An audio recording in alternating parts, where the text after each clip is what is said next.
Hey folks, Jim from the Soul of the Unexplained, and a very happy March 14th, or happy Pie Day, as some of you may like to call it. And I don't know about the rest of you, but anytime I have an excuse to get some pie, I'm gonna grab hold of that with both hands, let me tell you. And I think I might go for some Dutch apple pie with some vanilla bean ice cream, or maybe some key lime pie. I'm a big sucker for key lime pie as well. But anyway, that point notwithstanding, I'd like to get started today by offering a very big congratulations to my co-host and very dear friend, my brother from another mother, Mr. Roger Stokes. Actually got married last night to a wonderful woman by the name of Brittany. So a very big, heartfelt congratulations, and wish Roger and Brittany the very best on their marriage, and just hope that they will be spending many, many, many years together filled with happiness and joy. So with that, folks, please join me in congratulating Roger and Brittany on this very, very happy occasion.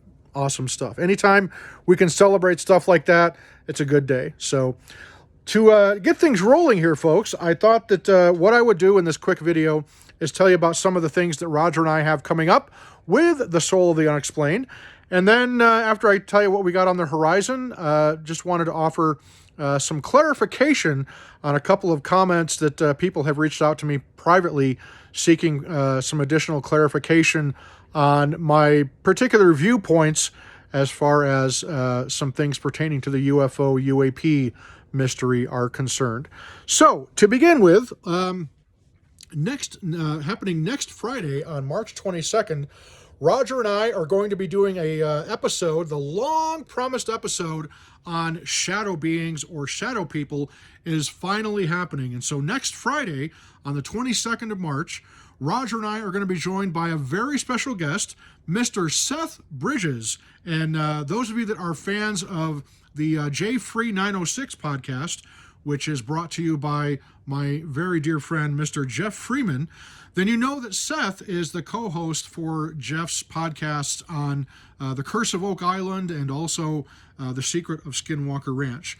And so Seth, who is also a dear friend of mine, is going to be joining Roger and I next Friday, and he's going to be sharing with us his own personal experience that he had with the famed Hat Man shadow being. So looking forward to that. And also during that, we're going to be talking about the legend and the myths of the Men in Black. And by Men in Black, I'm not talking about the Raiders, folks, silver and black, even though that is where my heart and soul belongs as a football fan. Go Raiders. But and nor are we going to be talking about Johnny Cash, although I would very much like to, because I am a big Johnny Cash fan. But anyhow, I digress. So we're going to be talking about the legend and myths of the Men in Black as it pertains to, as they're portrayed in the Will Smith movies and in comic books, and whether or not this secret organization, this enigmatic organization that are often sent out to intimidate or discourage witnesses from coming forward that have UFO or UAP encounters. So we're going to talk about them during next week's episode. And we're going to talk about just the generic, if there even is such a thing as a generic shadow being or shadow person type of an encounter. And those of you that have been long followers of the Soul of the Unexplained know that I had my very first encounter with a shadow being, specifically that Hat Man character that you hear about. And I'll be talking a little bit about my own personal experience with shadow beings in the next episode as well.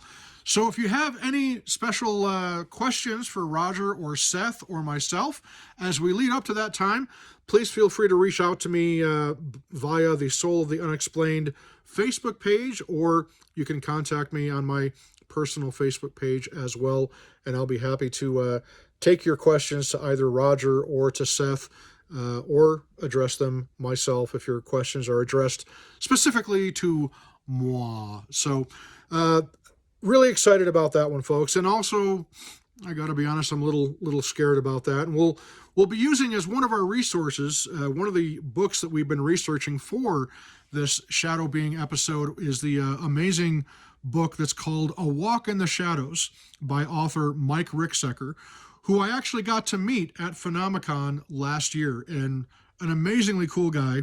And unfortunately, Roger and I, just with the way everything has gone, we haven't had a chance to get Mike Ricksecker to come on the program for this particular episode, but I'm sure we're going to get him at a later time to kind of revisit the whole Shadow Being episode that we record next week. So hopefully we can make that happen. And then the following week after the 22nd, on March 29th, we're going to have another really exciting episode where we're welcoming our special guest, Mr. Chris Bartel. And we're extremely excited about that one. And those of you that don't know who Chris Bartel is, he's a really cool guy. He's served in the military, and he was actually a security guard at Skinwalker Ranch back in the during the Bigelow era, when Bob Bigelow owned the ranch, and kind of at the tail end of the time leading up to the time that Brandon Fugel and his team took possession of the ranch.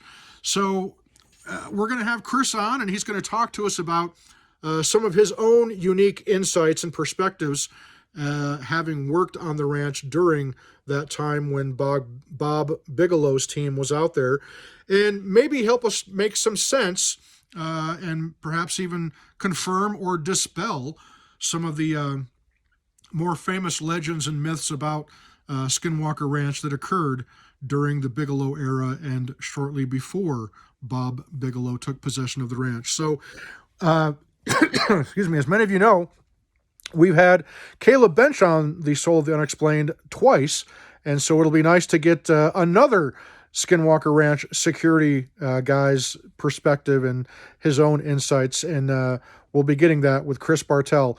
Chris is an awesome guy, and we have a lot in common, Chris and I, and he's just a guy with a really interesting story, and he's done some really cool things, and he's had some really cool jobs, I guess probably some difficult jobs, many would argue as well. But we'll talk all about that and the amazing story that Chris Bartel has to share with us. And also, we'll learn about some of the things that he's currently working on as well. So that'll be coming up again on March 29th. So be looking for that shortly thereafter. So as you can see, we got some exciting stuff coming up for the Soul of the Unexplained. And again, coming up in April, because that weekend that we talked to Chris Bartel, gosh, Easter's already coming up on us. I that still blows my mind. Anyhow, so coming up in April, we're going to do some more episodes. We're probably going to do another roundtable discussion, Roger and I. So we'll welcome back some of our previous guests and some of our, we'll have some new friends coming on as well to talk about a number of different topics. And we're going to start doing the documentary, the movie documentary reviews that Roger and I talked about. So some of the more well-known documentaries that are out there on the topics of UAPs, UFOs, and Bigfoot, and just all kinds of stuff that pertain to the unexplained. We're going to, Roger and I are going to start, offering up our own 2 cents and our reviews on some of those documentaries. There's some really good ones out there, folks, but there's also some that you should avoid like the plague because they're just so horribly presented. Probably do a little bit of both in some of these reviews, but either way, Roger and I are going to have some fun with it, and we hope you guys will as well. So that's something to look forward to coming up in April as well. So that covers most of the big announcements that I have for the Soul of the Unexplained. And so I wanted to take what the few minutes that I have left here to address some comments that were sent to me. People reached out to me privately on Facebook and in some other places as well regarding the commentary that I did last week about Arrow and their historical report that came out. He, ha, ha, right? And some people asked for clarification on my views that I expressed regarding how I believe, whether or not I believe that any of this pertains to an extraterrestrial hypothesis. And I thought that I made the point clear last week. But sorry didn't mean to put my thumb in your eye, folks. But I thought that that I had articulated the point well, loquaciously for sure, and verbosely as usual. But apparently there was still some confusion as to what my real thoughts were. So I'm going to finish up by offering my thoughts on that, and hopefully clarifying some of my personal viewpoint for some of you out there.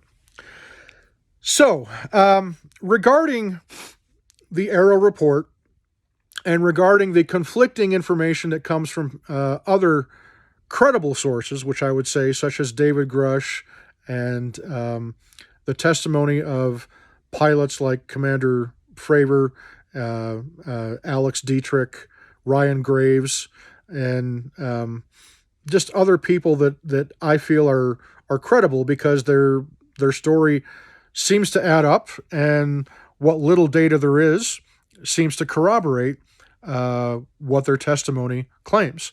And in regards to David Grush, I don't know David Grush. I've never met him. I would like to one day. But I believe David Grush, and quite obviously, the intelligence community inspector general believes him as well. And at least in so much that his report is still, as far as we know, been deemed credible and urgent.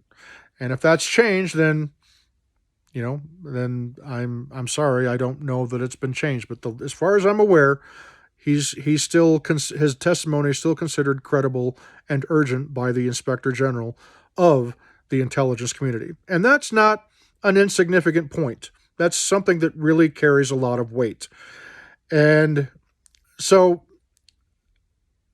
I still believe, and I still absolutely back up my statements about thinking that this Arrow report was all a smokescreen. It was all a whitewash. I still adhere to my belief that Dr. Kirkpatrick was not being... I'm not going to come out right and call him a liar, but I don't think that he was being... Gosh, I can't even think of the word. Hopefully somebody know where I'm going with this. I just don't think he gave it the old college try, I guess is the best way that I can say it. I'm still left with the impression that he was stuck in a job he wanted no part of, wanted nothing to do with. And is it possible that all of this is, in fact, exactly the way he presented it, that there is no evidence of a cover-up, that there is no evidence of any of these things? I would say, of course, you have to maintain that as a possibility. Maybe all of this is just the biggest, misdirection and disinformation campaign in the history of mankind. But for what purpose? And that's the question that I pose back to any of you is, to what purpose? To distract us from something else that's going on? What? Pray tell. Do tell. What could possibly be the reason for confabulating all this and just manufacturing this as a major psyop, which is not legal for any intelligence apparatus of the United States to engage in. You're not supposed to engage in a psyop on American citizens. And correct me if I get my history wrong. Forgive me if I get my history wrong here, but I think that was an executive order issued by Ronald Reagan back in the 1980s, that it's illegal for the CIA, NSA, or any other organization to conduct psychological warfare on American citizens at large. Quite obviously, I'm sure there's some loopholes with the Patriot Act, but still, it's not something that they're allowed to do. So again, tell me why. What would be the purpose of covering this up? To draw attention away from top secret programs? Still kind of asinine to do that. And especially to let people go as far as some of these people go with their belief in this thing. And that is why I have the viewpoint that I do and the viewpoint that I expressed, specifically as it pertains to how so many people want this to be about aliens, want this to be about extraterrestrials, the extraterrestrial hypothesis. So, please, if you have any question or have any doubt about how I feel about this, please pay attention to what I'm about to say. I do believe that there is a possibility that some of this UFO or UAP activity could, it's conditional, it might, all right, could be a possibility for explaining away some of the incidents that we are aware of that have occurred or that are alleged to have occurred. I think that it is possible some of them might be from extraterrestrial civilizations that traveled however far they traveled across the cosmos to get here to planet Earth to visit us for whatever reason. Is that a possibility? Yes, I think it's a possibility. It's only common sense that you have to entertain that, however unlikely, which draws to my next point. Is it likely? Is it the most likely? Most likely. And I say, yes, it is possible. Maybe it is likely, but is it the most likely explanation? To me, that answer is no, because there are a number of other possibilities that may also be in play. But are aliens one possible solution to this scenario? Yes. There, I said it. But do I say that that is categorically the only explanation or the only possibility? No. And if you take issue with that, then I'm sorry. That's just my personal viewpoint. And I'll be happy to elaborate why. The reason why I'm not willing to say it's aliens and extraterrestrials and that's all she wrote is because there's no data that categorically that we've been exposed to anyway, we being you and I, the regular folks in the United States or elsewhere in the world, where we have been presented with incontrovertible data that has been peer-reviewed and that has been captured on high definition, high resolution film or, video, whatever the case may be. We have not seen anything that tells us specifically, categorically, without question, it is extraterrestrial. Is it a possibility? Yes. But I haven't seen it. And if you're privy to it, great. Awesome. Good for you. But until I myself see it to where it's gone through that process of being either falsified or verified, any hypothesis is just that. It's a hypothesis, which is a theory, a possibility. It is not a certainty. So, what else do I think it could be? What are the other possibilities? Well, I talked about this in the last video, but just for the sake of getting it all out once again, there's a possibility that we are dealing with top secret technology from either the United States military's inventory, one of our allies, or, again, heaven forbid, one of our foreign adversaries like China, Russia, Iran, hell, Cuba for all we know. Although, yeah, that's not likely at all. North Korea, who knows? We can't say. But is it a possibility that it's either something of our own, meaning the United States, or something from an adversary or an ally? Of course, you also have to consider that that is one possibility for some of these sightings and some of these incidents. Is it for every one of them?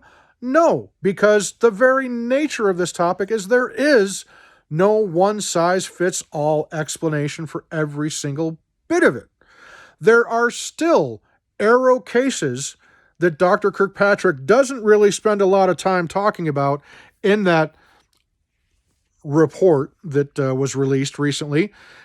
Instead, he belabors the point of how most of the cases were resolved. And let's be honest, folks, most UFO and UAP sightings can be resolved and shown to be perfectly rational, mundane explanations. Misidentified aircraft, atmospheric anomalies, weather anomalies, ball lightning, things like that. I'm not going to say the old swamp gas thing unless you've been to Taco Bell. Different kind of swamp, different kind of gas, but Neither one of them are very pleasant. But I digress. Anyhow, so is it possible that we're dealing with Earth-based technology, human-based technology? Of course it is. And anybody that says otherwise is simply in denial. You have to consider that as a possibility, which I do.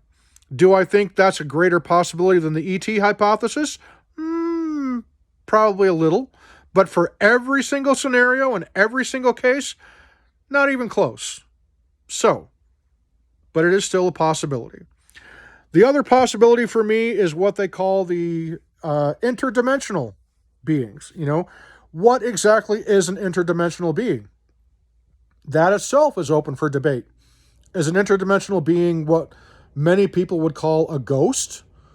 Does it possess physical properties? Is it made up of matter, or is it a disembodied spirit or a soul of a human being that's died, or is it a demonic entity or angelic for that matter? Are we dealing with angels and demons? Is that what interdimensional means? I don't know. But we do know from theoretical physics, at least, that this concept of other dimensions existing within our own space is pretty well solidly agreed upon by all kinds of scientists and physicists. We have the three-dimensional world that we reside in, and then we know that the fourth dimension is presumed to, involve time and space, right? So if there's any dimensions that are higher than the fourth dimension, it would make sense we as humans don't possess the ability to perceive what may exist in realms or dimensions that, are very limited eyesight. It's a very narrow bit of the electromagnetic spectrum that we as humans that we see or can even hear things. There's animals that can see more, that can see in the dark, and there's animals that can hear a hell of a lot better than we can. So we have limitations as human beings to what we can sense and perceive around us. But yet there is a lot of data coming forward, particularly in some of the experiments and investigations they've done on Skinwalker Ranch, that show that there is a lot going on around us that remains unseen because we can't detect it. But yet it shows up on sensor platforms like infrared and thermal imaging, and a lot of other technology that I don't understand personally, but I know that it's real. And there's a lot of these things that show up that are just serve to deepen the mystery. So is it possible that there is intelligent beings that reside in other dimensions that have the ability, just as we would have the ability to, go underwater and go in the sea or go into a pond or a lake and swim and see the creatures that live in that environment, where we as human beings need breathing apparatus to help us breathe underwater. Likewise, most of them, if they were to come on dry land, they would not be able to breathe because their bodies are not set up to breathe air like we do. It's a hostile environment for them to come on land, just as it would be for us to go underwater without some kind of a breathing apparatus. So think of it in that terms. We as humans in this, dimension on land can go underwater and we can see things there. So we know that it's these barriers that we call dimensions, they exist. So is it possible that there is some intelligent species or being that is of an interdimensional nature that can travel in and out of our dimension at will, just as we're able to go into a swimming pool and come out of it at will? You have to entertain that as, yes, okay, that's one possible scenario. How we go about verifying and determining that, I think it's more difficult to do that than it would be to prove or disprove the extraterrestrial or the Earth-based technology scenarios. But it's still a possibility nonetheless, in my personal opinion. So is it possible that these are interdimensionals? Yes, I'm going to say that. Is it likely? Maybe. Is it the most likely? I don't think so. But again, if it applies to one, it may apply to multiple. So therefore, I have to say it is a possibility that it's interdimensional in nature. And then the last one I'm going to talk about is what I referenced last in my last commentary. There is also the possibility that we're dealing with what they call an ultra-terrestrial or a crypto-terrestrial civilization. And what that means is that there would be some heretofore unknown, unidentified, intelligent species that has evolved to the point that they have their own technology, just like we do, only it's far more advanced than anything we have. And that this could possibly also account for ancient claims of ancient sightings in biblical times, Hindu scriptures, Native American petroglyphs, I mean, you name it. If this species, this non-human species, was native to this planet, and because of their technology and because of their intelligence, for the most part, have managed to stay hidden from society at large, not just in the United States, but all over the world. But maybe it's something the ancients knew about. Clearly, again, the Native Americans and indigenous peoples and the First Nation people in the United States and Canada made record of things that they saw on the, on the cliffs, petroglyphs. And there's all kinds of accounts of the indigenous tribes in North America talking about how their origin, how their people came from the stars, star people. Maybe it doesn't apply to all of them, but more than a few. It's well known and well covered in their histories. And so for us to dismiss that as just being, nonsensical folklore because they didn't have what we term as modern day science, I think is cutting off your nose to spite your face. I think you have to take into consideration these ancient traditions and these ancient stories and accounts that there's so many striking similarities in sightings of objects in the sky and alleged creatures coming out of these objects all throughout recorded human history. And that just simply can't be dismissed or overlooked. And yes, I'm not an archaeologist, I'm not an anthropologist, but I think dismissing it out of hand is also, again, stupid. Why would you do that? So, is it possible that what we're dealing with in some of these instances is an ultra-terrestrial or a crypto-terrestrial race of beings that have been here on planet Earth all along, possibly predating Homo sapiens? Then I have to say, yes, it's a possibility. Is it most likely? I don't think so. It could be, it's the same possibility as any one of the other aforementioned scenarios, truly. But the point being, folks, so many people want to glom onto the alien hypothesis. Extraterrestrial. Yes, that's a possibility. But it can also be a huge downfall if any of this turns out to be one of those other scenarios that I talked about. You have to approach this with an open mind. And I realize there's some of you out there that claim to have had your own personal encounters. I can't discount that because then you become an experiencer, not just somebody who has a belief that things are possible. Once you've experienced something firsthand, nobody can take that away from you, and you therefore have knowledge. When you are an experiencer, you have knowledge. Whereas belief, you take a lot of it on, sheer probability, possibility, and, for want of a better term, faith, right? Whereas the moment you become an experiencer, you have firsthand knowledge because of what you either saw or experienced, and nobody can take that away from you. So, but I still have a problem when people automatically go to it's ET and nothing else. Because until I see data that shows why I should adhere more to that than any of the other plausible and possible scenarios, I'm just going to consider it as one possible explanation. And I guess I didn't mention breakaway civilizations as a possibility as well. Some secret cabal of,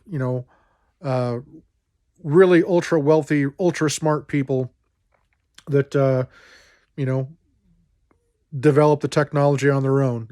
Is it possible there's ever been extraterrestrial intervention in any of this? And that's why some of this technology that we're seeing, if it may be U.S. military or foreign adversary, is it possible that that was gained from some kind of extraterrestrial or other technologically advanced non-human contact?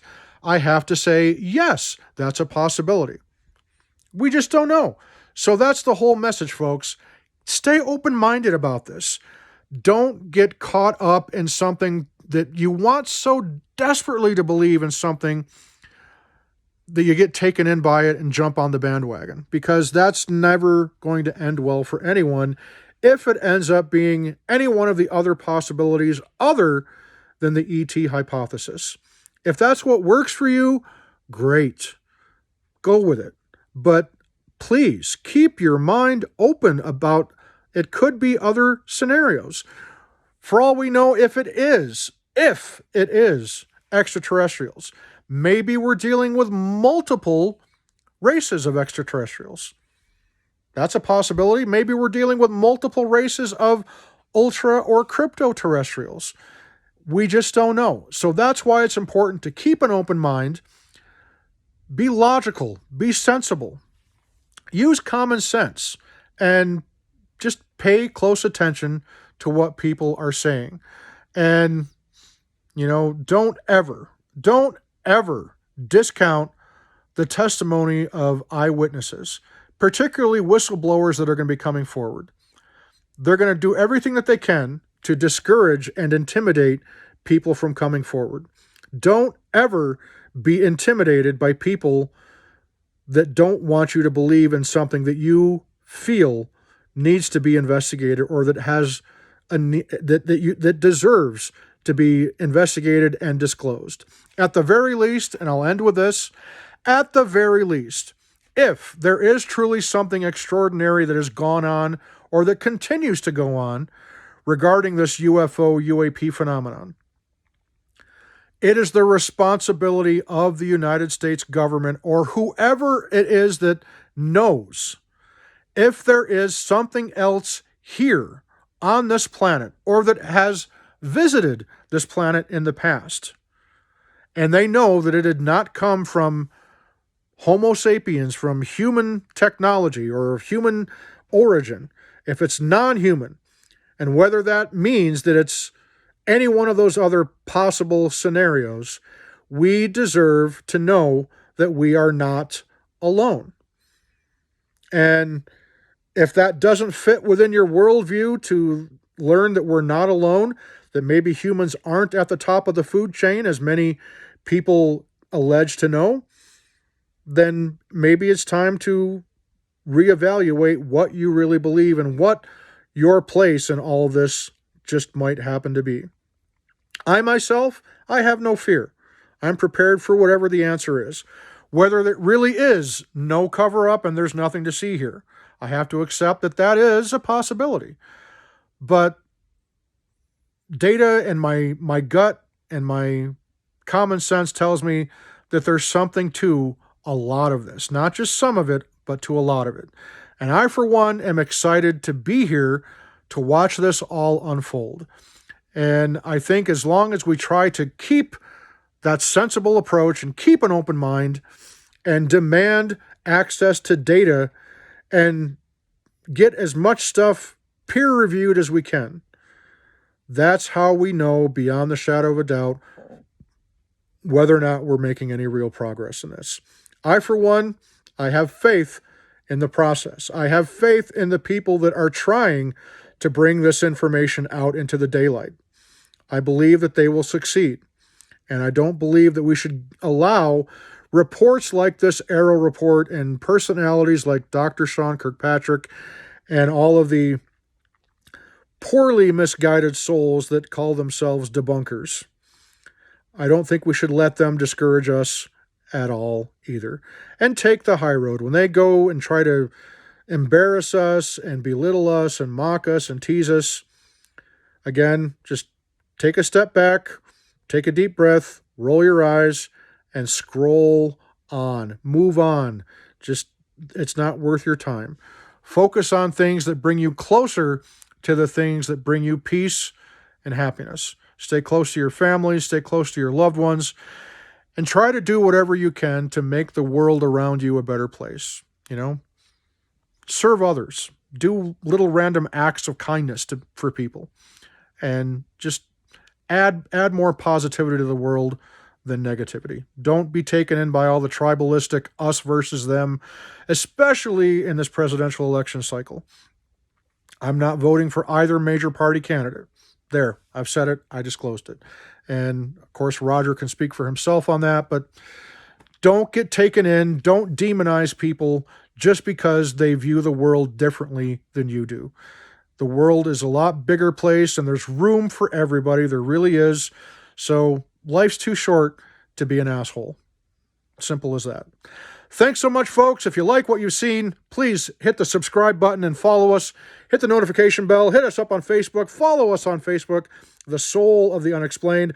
Again, I am Jim, and I will see you folks with Roger next week on the 22nd, as we talk about shadow beings. Take care, folks. See ya.